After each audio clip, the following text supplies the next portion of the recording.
kaibigan, hindi na po mapagilan ang bagyong Falcon sa nasabing malakas na hangin. Kita-kita po sa video ang malakas na hangin, mga kaibigan. Pasensya na po mga kaibigan, hindi po ako nakapagsalita agad. Hindi ko mapigilan ang malakas na hangin. Ang bibig ko ay napigilan sa pagsasalita at pagpabalita ng mainit at masarap na balita. Uwi po sana ang kaibigan kong ito na si Multo. Hindi makita. Brown out po dito ngayon mga kaibigan. Hindi lang brown out kundi black out. Dahil Falcon. Malakas po yan kaibigan. Almost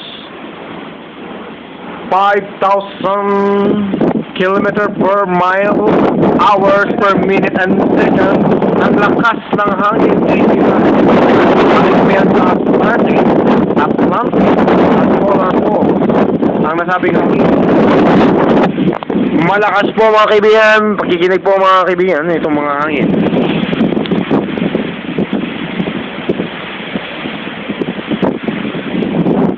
Konting ulan at malakas na hangin ang tinitira ni Falcon.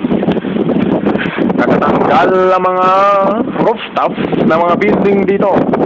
Nakita mo yung high hill ay natatanggal. Ang kanilang mga windows, ang kanilang mga roof ay natatanggal. Nawawasak.